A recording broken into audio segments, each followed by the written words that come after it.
It's another edition of my journey 2007-2017. My name is Olushola Akinropo, and I want to say a very big thank you for those that subscribe to my YouTube channel, and I'm so begging you, please subscribe. And I thank you also for watching the very first edition of my journey 2007-2017. But then before I start talking about my journey 2007-2017, I'd like to just give you a brief background of who I am. Okay, you know that my name is Olushola Akinropo already, and I'm from a humble home where we don't look for trouble. We always like to stay on our lane. Yes, and personally I am somebody that do not like to hold grudges. When I have issues with people, I try as much as possible to settle it. And then to let you know that the whole essence of this channel is for us to get liberated. Talking about liberation, if anybody is going through any problem, number one, know that it is a phase. It will definitely pass. That is, if you want it to pass, if you work towards it leaving you, then you have to do something. And most importantly, it is nice or to be nice for you to talk to somebody. You know, when they say that a problem shared is a problem half solved. When you talk to somebody, even if that person do not have solution to your problem, but I tell you, at that point in time, you'll be relieved and you'll be a better person. And you know, in the course of telling people, you get to start looking for a way out and not keep it to yourself and start bottling things up. Okay, you know, the other time we talked about how I dropped my ATM and how I got beaten for, you know, spending my money on a friend's tire. Now, we started our lives, and don't forget that still had access to my ATM, so that is not to say that he left it and didn't touch it again. We're still, you know, doing the normal thing. But since that point, he apologized. I should not forget that point. He apologized, and I was hoping that, you know, things would get better. So we started living our lives. So I observed that since that period, he started acting funny. So, you know, I started, you know, thinking, probably because, you know, I told you that we were working on a piggery, and we were making a pig pen. We bought one Depumagolo car like that, one Riketi car like that. This is for us to be able to move the feed. We were still trying to, you know, get things ready so that by the time we finish the pen, we'll be able to start buy the pigs and start the business. So, but I found out that he was just acting funny. You understand? He was just acting like, so, you know, I started thinking for him again. So I thought probably because, you know, he had no money and probably wanted to spend money. He didn't want to spend my money anyhow, so that I would not complain again. So because of that, I started, you know, working from pillar to post, looking for a job for him and begging people and all that. So because of that, I was fortunate, and somebody told me to ask him to come with his credentials. He went there, and immediately I saw like for instance, I saw the woman asked him to come the following day, and I tell you that he started work that day. But when he returned home, my brothers and sisters, I was hoping that when he returned home, he would say, I will show mama low, no matter how small, mama. What I heard was, when I got to that woman, 3 of us went there. They gave 2 permanent appointments. Only one, they gave him a casual work, and it was like, so rubbish tolo nonsense tolo. Because of that, he didn't stop going. He kept on going and all that. But I found out that those people were interviewed.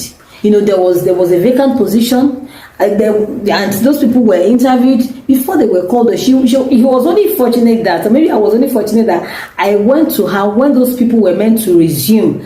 And those people resumed that day, and he also, the woman just added us without those people, but he was not given permanent appointment because you have to, you know, there are protocols. But hey, for getting him a casual job, I saw hell. What do I do? So all I did was, I just felt that, and let's start with that one, and you know, let's start working on the pig farming too. I told you that I bought a car, I started working on it and all that. But then I started seeing hell. It started making life unbearable for me. I remember there was a day we went to church together, I wasn't feeling okay, and that was the very first time I would complain. I told you I was pregnant. That was the very first time, first trimester, and That was the very first time I would complain when I was pregnant. I was not feeling okay. I was feeling dizzy. That it was a Sunday we went to church, and I was, I almost fell. And he acted normal in church, but the moment we got to it, he started yelling, started shouting. Kí ló máa ń ṣe ẹ́ gan? Kí ni ìṣòro ẹ gan? Ní church yẹn, àwọn tó lóyún pọ̀ ńbẹ̀. Kí ni kan?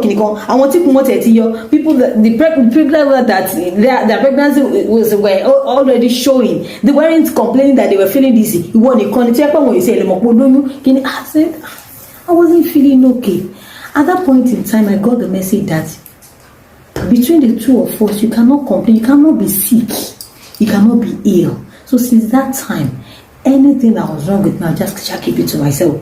I thank God I wasn't even vomiting, I wasn't even spitting and all that. But I was, sometimes I would just feel that dizziness and all that. Me, to make him complain. I just kept things to myself. I started living our lives.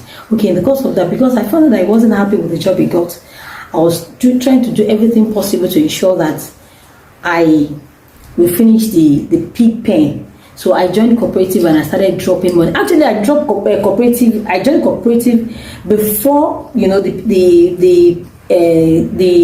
before we got married. And the reason I joined cooperative then was I wanted to buy a car. So I started, as I was slashing my salary, I was dropping 15,000 into the cooperative. I was hoping that by the end of a year or a year plus, I'll be able to get something small, at least.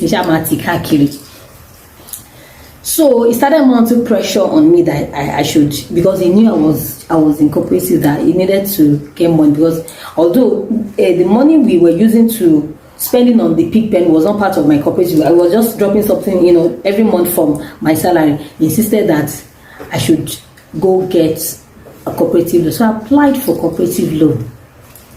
He insisted that I should apply for me, and he's this kind of a person that when he wants something, he will make life unbearable for you. You won't be able to walk, you won't be able to breathe. In walking is even better. You won't be able to breathe, and you feel threatened in your own house, and you just want everything to be normal, and you just want to do whatever he wants you to do. So he said I should apply for cooperative loan for that, so that we can hasten up so that we can hasten up the pig pen.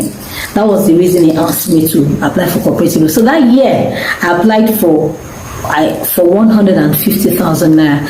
So what happened to my 150 naira that I applied for though? How did we spend the 150,000 naira? You get to hear when next I come on this channel. My name is Olusola Akinropo. Thank you very much for being part of this story, my journey 2007-2017, and also for you to know that if you want to share your story, you can as well share it. There are people out there when how do they say this word? I don't know how to say it, but I know that I want to say that it is only when you don't tell people, it's when you talk to people about your problem, someone has a solution to it. You never can tell. Okay, I told you that. Don't forget, I told you that we applied for cooperative loan, 150,000 naira. So how did we spend it? You'll get to hear this when I come on this channel. Please subscribe, please like, and I'll appreciate it if you send a comment as well, so that we can get talking. Thank you for being there all the time.